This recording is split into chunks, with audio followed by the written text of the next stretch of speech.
Estamos de vuelta a 8 de la mañana con 9 minutos, las 8 de la mañana con 9 minutos. Conversamos esta mañana en Ahora es Cuando, aquí en Infinita, con Emiliano Arias, abogado, ex fiscal. Emiliano, muchas gracias por estar con nosotros. Bienvenido, buenos días.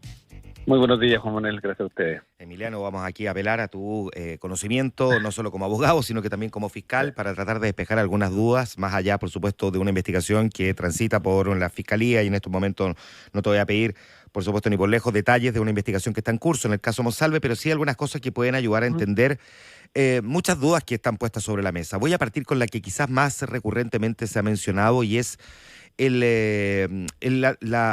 que algunos han denominado la tardanza o la demora en pedir la formalización de Manuel Monsalve. Expliquemos por qué eventualmente puede pasar un mes cuando se conocieron estos hechos para que demorara una petición de formalización, considerando que además se concentró solo en las denuncias más, digamos, las más publicitadas, que eran las de abuso y violación sexual, y no se concentró en otras como obstrucción a la justicia o como infracción a la ley de inteligencia, en fin. Por supuesto. A ver, mira, Juan Manuel, en realidad esta investigación, cualquier operador del sistema, pero con experiencia en el sistema, te va a decir lo contrario. Esto, en relación a esto, anduvo bastante rápido. Uh-huh. Porque, bueno, rápido en relación a la norma general, que una investigación como esta se podría demorar a formalización 6 meses, 1 año, pero en este caso está bien, estamos hablando de que no es lo mismo investigar al subsecretario del Interior que cualquier otra persona, y se justifica esa desigualdad por el efecto que produce, y además está la sumo fiscal regional con un equipo especial. Entonces un mes en general es rápido. Y fíjate que por qué, y aquí sí que vale la comparación con el caso Valdivia, por ejemplo. Fíjate que en ambos casos, en este delito, el núcleo del delito, el verbo rector, o sea, lo esencial en el delito es la relación sexual, ¿ya? Habiéndose acreditado ese hecho, es que los fiscales pueden pasar a la segunda etapa. La segunda etapa, que es si se produjo con violencia o intimidación, o se produjo, por ejemplo, aprovechándose de su incapacidad para oponerse, como sería este caso. En el caso de Valdivia, si tú te fijas, parte con eso ya acreditado, por cuanto la teoría de la defensa del propio imputado es que hubo una relación sexual pero consentida. Entonces estamos solamente en la segunda etapa. En este caso nos encontramos frente a un caso en que tanto víctima como imputado señalan que no se acuerdan de ese hecho en concreto, y en consecuencia tiene que probarse, según la Fiscalía estaría acreditado con el estándar de prisión preventiva, tiene que probarse que ese hecho sí efectivamente ocurrió, y para eso necesitan pericias. Fundamentalmente son los análisis de evidencia genética que habría quedado en la ropa interior de la víctima, o análisis también médicos que se realizan mediante pericia ante servicio medio legal, o otras pericias ante organismos privados que se demoran a lo menos un mes. Ya, uno puede entenderlo desde esa lógica. Ahora, claro. Tenemos 2 fiscales. Mira, te voy a hacer preguntas bien obvias, pero yo creo que para efectos de un tema que está tan en boca de todos, es bueno precisar. ¿Por qué 2 fiscales? ¿Por qué no 1? Bueno, 2 fiscales acá es siempre un fiscal regional. Cuando uno asume una investigación necesita un fiscal adjunto especializado en la materia, digamos, porque además uno como fiscal regional, sinceramente, cuando toma una investigación, por la importancia que se tenga, también tiene que realizar un número de otras actividades. Por la naturaleza, sobre todo el fiscal Centro Norte. Por lo tanto, para adecuar, cuando se toma y asume la causa fiscal regional, se ve reforzada no solo con fiscales adjuntos que él mismo determine, sino que además con abogados asesores, que son los que vemos atrás en la audiencia. Fíjate que los sentados atrás, además, van abogados asesores, y eso no es una situación normal que vemos todos los días cuando un fiscal adjunto va a audiencia, que va solo, digamos. Ya. Cuando la causa es muy compleja podría ir con su abogado asistente, pero en este caso el equipo reforzado, lo que permitió precisamente, si te fijas, solicitar la formalización de la investigación aún antes de que se levantara el secreto. ¿Te acuerdas que había un plazo de 40 días, Juan Manuel? Exacto. Que había solicitado la defensa. Entonces, claro, apuraron las diligencias, y con el estándar de prisión preventiva se reúne la evidencia, porque el estándar es súper alto, digamos, en este caso, porque no es una condena en ningún caso, a eso dejarlo claro. Que una persona quede presa no significa que está condenada, o que en este caso no quede en prisión preventiva tampoco significa que sea inocente. El día viernes vimos a los abogados, particularmente a una abogada, a la abogada defensora de Manuel Monsalve, cuestionar la detención de su cliente y entre otras cosas diciendo que ellos habían dicho desde el principio que se ponían a disposición de lo que fuera a resolver la fiscalía y que incluso habían tenido una reunión la semana anterior en la que habían coordinado que cuando la fiscalía así lo dispusiera ellos no tenían ningún problema para que su defendido se entregara y que no ocurriera lo que finalmente pasó, que fue esta detención el día jueves, digámoslo así, como de sorpresa, ¿no? Entre comillas sorpresa, porque sabíamos que en algún momento eso iba a ocurrir. Es muy común, bueno, y Javier Armendáriz respondió que él no comenta en estrado las conversaciones privadas que tiene con los abogados, eh, y que básicamente, si esta va a ser la norma, que entonces al final no se puede tener ninguna conversación. Es común que los abogados y los fiscales tengan conversaciones o acuerdos privados de esta naturaleza. Son comunes, pero de esa naturaleza no. El acuerdo y la conversación siempre existe, digamos, pero en ningún caso puedo yo como fiscal decirle a un imputado al cual está arriesgando una pena de crimen que no le voy a pedir orden de detención, si te fijas. Porque en este caso la fundamentación de la orden, y en general es normal lo que hizo Armendáriz. En este caso, en general, cuando un imputado arriesga una prisión preventiva porque el delito imputado es precisamente con pena de crimen, en general uno solicita una orden de detención, y en este caso la fundamentación, por ejemplo, la podemos entender en la conducta posterior del imputado, que todos hemos conocido, digamos, que ha sido reacia a la colaboración con la investigación, la utilización de recursos públicos en fines que no eran propios de ellos, me refiero a los policías de inteligencia, la revisión de cámaras. Entonces todos esos antecedentes quizás hicieron nacer en el fiscal la necesidad de pedir la orden de detención, pensando que si se citaba una formalización podría fugarse, digamos.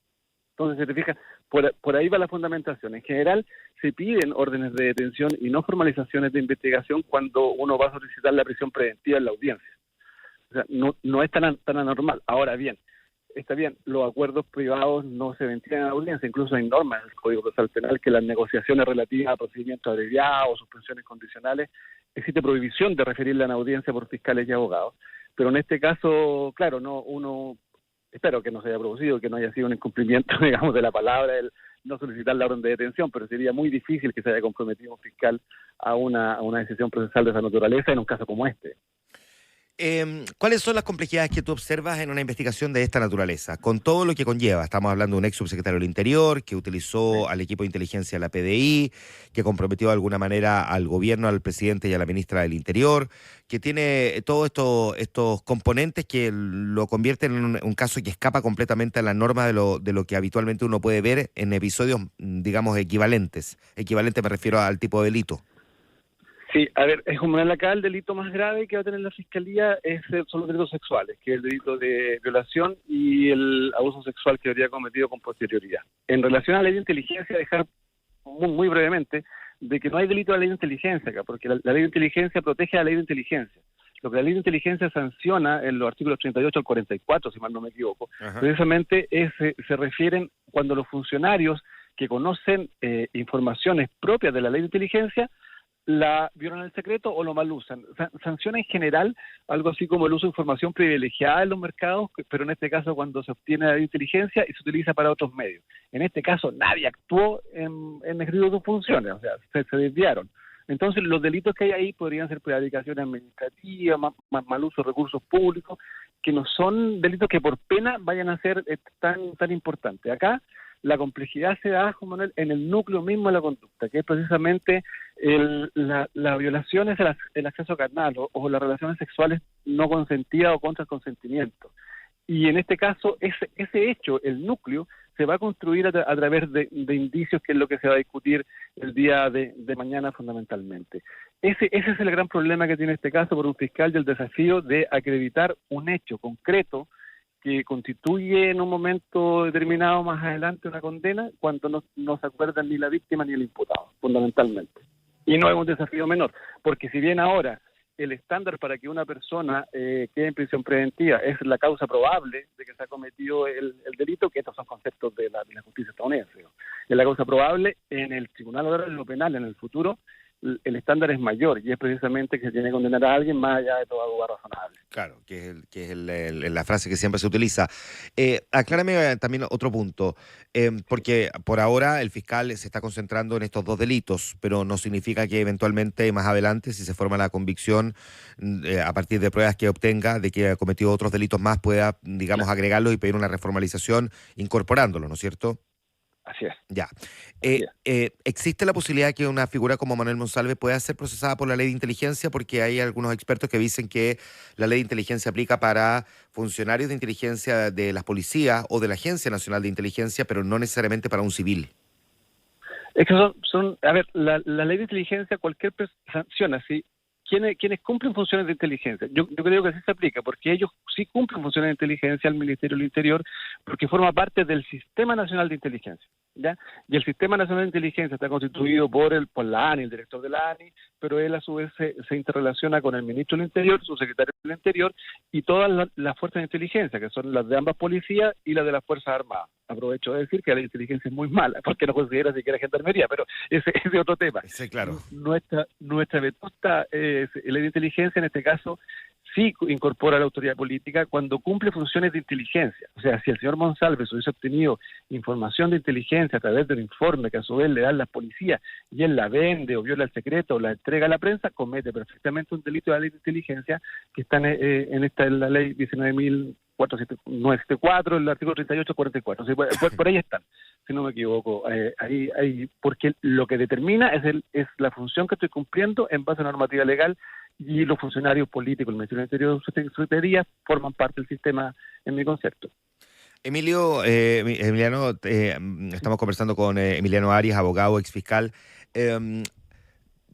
Para efectos de una figura como Manuel Monsalve, definir una eventual prisión preventiva tampoco va a ser fácil. Primero, expliquemos si es a partir de dónde fija domicilio, es donde se determina su prisión, o eventualmente el juez puede resolver algo distinto. Y segundo, hablemos un poquitito de qué recintos pueden recibir una figura que tiene las características de quien en algún momento también estuvo trabajando, persiguiendo, digamos, a través de su política al crimen organizado, delincuente, y por lo tanto me imagino que no es cualquier recinto el que lo pueda recibir. No, por supuesto. Mira, ahí va a depender mucho primero, bueno, estamos en la hipótesis de que se decreta su prisión preventiva. Para la prisión preventiva, en este caso, no está regulado este tipo de autoridades, ni tampoco, por ejemplo, está regulado lo que pasa cuando un fiscal queda en prisión preventiva. Sí está regulado cuando, por ejemplo, son policías los que quedan en prisión preventiva, que no. Tenemos ahí, parece, una dificultad en la comunicación con Manuel Monsalve, porque retomamos el contacto ahora con Emiliano Arias. Estábamos conversando con el abogado y exfiscal. Ahora sí, Emiliano, se cortó ahí en la comunicación. Sí, lamentable, sí. Sí. Sí. ¿Continúa la respuesta, la Sí, pregunta? continúa con lo que me estaba respondiendo. Sí, mira, en relación con eso, no hay centros para cumplimiento de prisión preventiva para, por ejemplo, fiscales o subsecretarios, pero sí existe un fundamento, que es, por ejemplo, en el caso de los policías, que cuando caen en prisión preventiva, está regulado de que se van a centros de detención especiales por razones obvias, que son porque perseguían delincuentes, en consecuencia se arriesga su integridad al incluirlo a lugares comunes. En consecuencia, en general acá lo que se hace es precisamente destinar a estas personas a lugares especiales, como podrían ser la que todos conocemos, Capitán Yar, que en este caso sí estaría más o menos descartada porque hay pronunciamientos expresos de gendarmería de que no pueden ir a este establecimiento imputados por delitos sexuales, sino que otro tipo de delito. En consecuencia quedan otra serie de establecimientos especiales que podrían cumplir con las medidas de seguridad. El de Rancagua, o hay otro de menor intensidad, hay uno en Santa Cruz, hay uno en Casablanca, hay una serie de establecimientos que podrían cumplir con requisitos de lo que es asegurar la integridad del imputado. Y fíjate que cuando empezó la audiencia, el juez de garantía fijó su posición, cuando le solicitan que le quiten las esposas al ex subsecretario. Él señala que él está a todo lo que dice en relación con las medidas de seguridad, a lo que señala la gendarmería. Así que en este caso debería existir un informe de gendarmería que establezca a qué lugar se podría ir el subsecretario. Incluso el propio Código Procesal Penal establece una norma de lugares especiales para el cumplimiento de la prisión preventiva, por lo que también se podría solicitar, si es que se decreta la prisión preventiva. Ya. En el proceso propiamente tal que estamos viviendo, yo sé que esto es bien difícil lo que te voy a preguntar, pero para tener más o menos una idea, porque lo que va a resolver, me imagino, el juez mañana o pasado, si es que esta audiencia continúa, es el tiempo de investigación que se le va a asignar a la Fiscalía respecto de esto. En general, un caso de esta naturaleza, ¿cuánto tiempo toma en términos de investigación? Un caso de naturaleza en términos de investigación, sumado a los otros hechos, a ver, yo creo que el mínimo que podría dar el juez en este caso sería un plazo de 6 meses, digamos. Ojo que hay que distinguir si queda en prisión preventiva o no. Si no queda en prisión preventiva, en general los jueces dan mayores plazos. Pero en este caso, claro, si queda en prisión preventiva podría ser un plazo razonable de 6 meses para culminar con toda la investigación, cerrarla y ir a juicio oral con posterioridad. Porque la posición de la defensa, al menos hasta el día de hoy, que es la inocencia. En consecuencia, no se compatibilizaría con otros procedimientos a futuro, digamos, como procedimiento abreviado, por ejemplo. Ya, y en el caso de que el fiscal en esos 6 meses no logre reunir toda la evidencia, ¿él puede solicitar una prórroga? Sí, puede solicitar una ampliación de la ampliación del plazo de investigación judicial. El plazo máximo de investigación judicial es de 2 años, a contar de la formalización de la investigación. Pero un caso como este, a ver, que parece increíble, pero con lo rápido que han dado, no debería demorar más allá, digamos. Es un tema porque es más, sobre todo en delitos sexuales, mientras más demora la investigación, siempre mientras más plazo de investigación hay, sale perjudicada la fiscalía, porque la prueba disminuye su valor. Y en el caso de los sexuales con mayor razón, digamos. Mientras más transcurre el plazo, se puede ir perdiendo la prueba, el compromiso o la situación de la víctima, además a la cual hay que atender, que obviamente no puede estar eternamente en una posición como esta de la situación de victimización que podría estar sufriendo con una investigación extremadamente larga, digamos. Muy bien, Emiliano Arias, abogado exfiscal, conversando esta mañana con nosotros. Muchas gracias, Emiliano, por estar en Infinita.